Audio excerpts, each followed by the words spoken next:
पाहत आहात Loksamiksha news network आणि या आहेत आजच्या सुपरफास्ट न्यूज।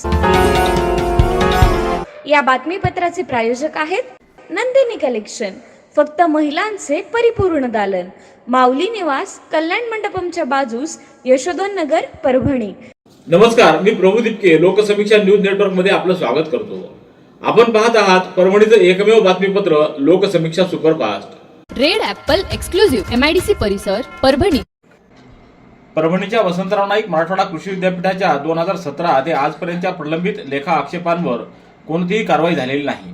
याबाबत विद्यापीठ प्रशासनाला वारंवार पत्रव्यवहार करण्यात आला, मात्र विद्यापीठानं दिलेली मुदत उलटूनही प्रलंबित लेखा आक्षेपांवर कारवाई न केल्यानं महाराष्ट्र नवनिर्माण सेनेच्या वतीनं आज 5 मे रोजी विद्यापीठाच्या मुख्य प्रशासकीय कार्यालयासमोर ठिय्या आंदोलन करण्यात आलं। या आंदोलनामध्ये मनसेचे जिल्हा संघटक श्रीनिवास लाहोटी, जिल्हाध्यक्ष रुपेश देशमुख, मनविसे जिल्हाध्यक्ष अर्जुन टाक, पूर्णा तालुकाध्यक्ष अनिल बुचाले, परभणी शहर उपाध्यक्ष खंडू राऊत, सुरेश गडकरी, आनंद शिंदे, योगेश भोसले, कांचन कांबळे, सुदाम शेळके आदी पदाधिकारी व कार्यकर्ते उपस्थित होते। साठी ठेवलेले आहे की वसंतराव नाईक मराठवाडा कृषी विद्यापीठ 17, 18 ते 21, 22 पर्यंत यांचे लेखा परीक्षण झालेले असून अद्यापही त्या लेखा परीक्षण आक्षेपावर कुठलीही कारवाई झालेली नाही। याचा पाठपुरावा मी जवळपास जानेवारी महिन्यापासून सुरू केलेला आहे।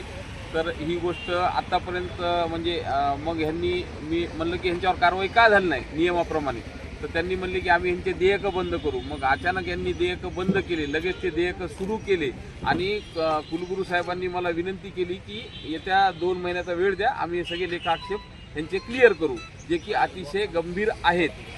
परंतु 30 एप्रिल ही त्यांची 2 महिन्याची मुदत 30 एप्रिलला संपली होती। 1 तारखेला मी त्यांना महाराष्ट्र दिनाच्या फुले देऊन शुभेच्छा दिल्या। आंदोलन करण्याच्या अगोदर मी एकदा फुलं देऊन बघत असतो, फरक पडला तर ठीक आहे, पण इथल्या ह्या भ्रष्ट विद्यापीठ प्रशासनाला कुठलाही फरक पडलेला दिसत नाही। त्यासाठी म्हणून या सर्व लेखाक्षेपावर कोणीही म्हणजे त्यांनी लेखाक्षेप पूर्ण केले नाही अशा अधिकारी कर्मचाऱ्यावर कारवाई करण्यासाठी हे आमचे आजचे हे आंदोलन आहे। सन्माननीय जिल्हाध्यक्ष रुपेश देशमुख, तालुकाध्यक्ष अनिल बुचाले, अर्जुन टाक असे सगळेजण आंदोलनात आम्ही सहभागी आहोत। अधिकारी आपल्याकडे भेट घेण्यासाठी परत म्हणले की आम्हाला अजून 15 दिवसाची वेळ द्या, आणि मग मी त्यांना म्हणलं तुम्ही घरी जा। तुम्ही सतरच नाही, कारण की विद्यापीठ आहे हे शेतकऱ्यांच्या हितासाठी इथं मोठे मोठे गोष्टी राबवल्या जातात सगळं, आणि त्याच्या नावाखाली यांचा सर्रासपणे इथल्या अधिकारी कर्मचाऱ्यांचा भ्रष्टाचार सुरू आहे। ही गोष्ट शेतकऱ्याचे लेकरं इथं मरायला लागलेले, म्हणजे आत्महत्या करण्याची वेळ शेतकऱ्यावर यायला लागलेली आहे, आणि हे यांचा भ्रष्टाचाराचा सुसाटा चालूच आहे। कोण पार्टीची गलत आहे आपण सतत ओ चोरो बांधो भारा, आधा तुम्हारा आधा हमारा, सगळेच चोर आहेत। 15 दिवसाला आंदोलन करणार आहे, म्हणजे एखादा डॉक्टर नाही का अगोदर एखाद्या आजाराला गोळी देऊन बघतो, मग इंजेक्शन देतो, मग सलाईन देतो आणि मग ऑपरेशन करतो। तर आज गोळी देऊन बघण्याचा प्रयत्न आहे, पण जोपर्यंत कारवाई होणार नाही तोपर्यंत दर 15 दिवसाला महाराष्ट्र नवनिर्माण सेना त्यांच्या आंदोलनावर ठाम आहे आणि राहणार। शेवटचं ऑपरेशन जर न्याय मिळत नसेल तर तोंडात वाजून न्याय मिळू, दुसरं काय। अरे शामराव, काय रे, गुडघे अजूनही दुखतायत का?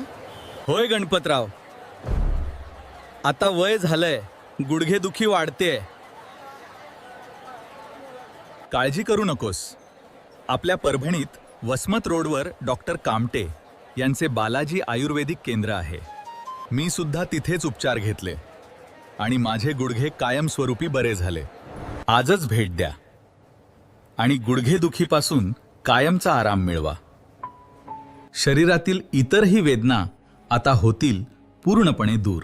नसरापूर या गावातील 4 वर्षाच्या बालिकेवर अत्याचार करून निर्घृण हत्या करणाऱ्या आरोपीला तात्काळ फाशी देण्यात यावी आणि लोकशाहीर अण्णाभाऊ साठे यांच्या जयंतीदिनी शासकीय सुट्टीवर राज्यभर ड्राय डे घोषित करण्यात यावा, या मागणीचं इशारा निवेदन लहुजी साळवे बहुजन क्रांती सेनेच्या वतीनं आज प्रशासनाला देण्यात आलं।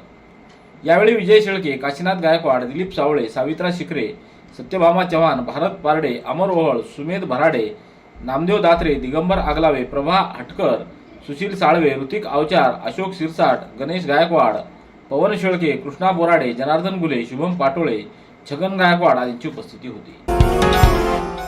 सध्या जिल्ह्यामध्ये डिझेलचा अभूतपूर्व तुटवडा निर्माण झाला आहे, तर प्रशासनाकडून डीलर्सला कॅनमध्ये पेट्रोल देण्यात येऊ नये अशा सूचना देण्यात आलेल्या आहेत। या पार्श्वभूमीवर आज पेट्रोल व डिझेल डीलर्सच्या वतीनं जिल्हाधिकाऱ्यांकडे आपल्या मागण्यांचं निवेदन सादर करण्यात आलंय.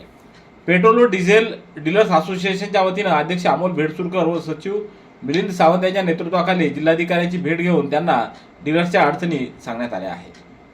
शेती कामासाठी ट्रॅक्टर, जेसीबी, पोकलँड इत्यादी वाहनांना इंधन लागतं. प्रत्येक वेळी शेतकरी आपलं वाहन पंपावर घेऊन येऊ शकत नाही, त्यामुळं त्यांना कॅनमध्ये डिझेल न्यावं लागतं. त्यांना ते न दिल्यास ते आक्रमक होत आहेत. तर शेतकऱ्यांची गैरसोय होऊ नये म्हणून त्यांना कॅनमध्ये डिझेल देण्याची परवानगी द्यावी. तसंच वारंवार वीज पुरवठा खंडित होत असल्यानं जनरेटरचा वापर मोठ्या प्रमाणात वाढला आहे. हॉस्पिटल व अन्य महत्त्वाच्या ठिकाणी हे जनरेटर असल्यानं त्यांनाही डिझेल कॅनमध्येच न्यावं लागतं.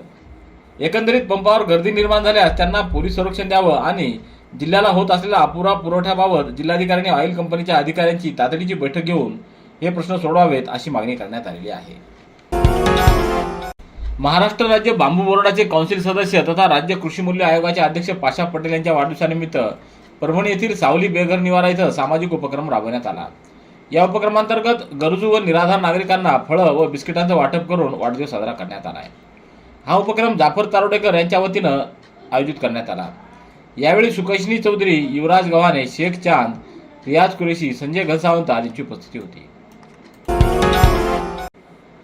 परभणी महापालिकेच्या प्रभाग समिती अ चे नूतन सभापती रईस खान यांनी आज आपल्या पदाचा पदभार स्वीकारला. यावेळी महापौर सय्यद इक्बाल, उपमहापौर गणेश देशमुख, सभागृह नेते सय्यद समीर उर्फ माजूलाला, माजी उपमहापौर भगवान वाघमारे, सय्यद कादर, अमित पातलिंग, सुनील देशमुख, व्यंकट डहाळे, अलिमुद्दीन काजी, नजीम इनामदार, दिलीप ठाकूर, शुभम पाष्टे, अमोल जाधव, शेख हुसेना बानो, बागवान मोहम्मद युसुफ मोहम्मद इब्राहिम, शरफुद्दीन सिद्दीकी, अतुल सरोदे, गुलमीर खान, शेख रईस, जाकीर बेगम, मोहम्मद नईमुद्दीन, विकास राजापुरे, सागर गंगाळे, सफिया बेगम, श्याम खोबे आदींची उपस्थिती होती. Red Apple furniture, smart furniture for smart people. Exclusive Parbhani शहरातील भव्य शोरूम रेड ॲपल एक्सक्लुझिव्ह, भारतातील स्मार्ट फर्निचर ब्रँड आता आपल्या परभणी शहरामध्ये. हो, आता आपल्या परभणी शहरामध्ये. या अंतर्गत ऑफिस, बेडरूम, डायनिंग, लिव्हिंग इत्यादी प्रकारचे फर्निचर आपणास मिळेल. Bedroom set, bed, dressing table, sofa set, कपाट, डायनिंग टेबल टीपॉय आणि स्टील फर्निचर इत्यादी सर्व प्रकारचे फर्निचर तेही आकर्षक किमतीमध्ये उपलब्ध आहे. एक वेळ अवश्य भेट द्या. रेड ॲपल फर्निचर, MIDC परिसर, भारतीय स्टेट बँकेच्या जवळ, परभणी. नांदेड परिक्षेत्रामध्ये अवैध व्यवसायाच्या विरोधात मोहीम राबवण्यात येत असून या मोहिमेच्या चौथ्या दिवशी नांदेडच्या परिक्षेत्रामध्ये अवैध वाळू उपसा करणाऱ्यांच्या विरोधात 4 गुन्हे दाखल करून 54,33,491 रुपयाचा मुद्देमाल जप्त करण्यात आला आहे. दिवसभरात गुटखा विक्रीच्या 2 कारवाया करून 15,340 रुपये किमतीचा गुटखा व इतर मुद्देमाल जप्त करण्यात आला आहे. मटका जुगार खेळणाऱ्या व खेळवणाऱ्या एकूण 42 इसमांच्या विरोधात महाराष्ट्र जुगार कायद्याअंतर्गत 23 गुन्हे दाखल करण्यात आले असून त्यांच्याकडून 6,41,130 रुपयाचा मुद्देमाल जप्त करण्यात आला आहे. अवैध दारू विक्री करणाऱ्या 44 आरोपींच्या विरोधात 41 गुन्हे दाखल करून त्यांच्याकडून 21,09,781 रुपयाचा मुद्देमाल जप्त करण्यात आलेला आहे. यासोबतच शस्त्र अधिनियमान्वये 2, कोटपा अन्वये 2 व इतर अधिनियमाखाली मिळून एकूण 73 कारवाया करण्यात आलेल्या आहेत. यामध्ये निष्पन्न झालेल्या आरोपींकडून 82,142 रुपयाचा मुद्देमाल जप्त करण्यात आला असल्याची माहिती देण्यात आली आहे. पुणे जिल्ह्यातील नसरापूर येथील 3 वर्षीय चिमुकलीवर 60 वर्षाच्या नराधमानं लैंगिक अत्याचार करून हत्या केल्याच्या प्रकरणाचा राष्ट्रवादी काँग्रेस शरदचंद्र पवार पक्षाच्या वतीनं निषेध करण्यात आला असून आरोपी नराधमाला कठोरात कठोर शिक्षा द्यावी तसंच राज्यामध्ये शक्ती कायदा तात्काळ लागू करावा या मागणीचे निवेदन आज जिल्हाधिकाऱ्यांना देण्यात आले. निवेदनावर माजी खासदार फौजिया खान, डॉक्टर दशरथ उपसमुंदर, रामदास आडे, फरहाना मोहम्मद इस्माईल शेख, गंगाप्रसाद यादव, माधव चव्हाण, सय्यद सरवर सय्यद हकीम, शेख अल्ताफ, मोहित इनामदार यांच्या स्वाक्षऱ्या आहेत. परभणी महापालिकेचे उपमहापौर गणेश देशमुख यांच्या दालनाचं आज 5 मे रोजी लोकार्पण करण्यात आलं.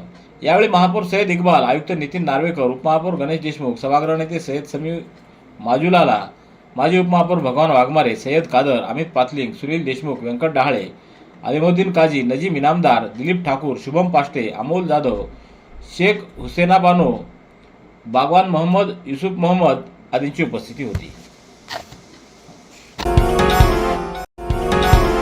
रेड ॲपल एक्सक्लुझिव्ह, MIDC परिसर, परभणी. याबरोबरचे बातमीपत्र संपलं. पुन्हा भेटूया उद्याच्या सुपरफास्ट बातमीपत्रात. पाहत रहा लोकसमीक्षा. तुम्हाला हे बातमीपत्र कसं वाटलं याबद्दल आपली प्रतिक्रिया नोंदवा. दररोजचे अपडेट्स मिळवण्यासाठी लोकसमीक्षा चॅनलला सबस्क्राईब करा. धन्यवाद.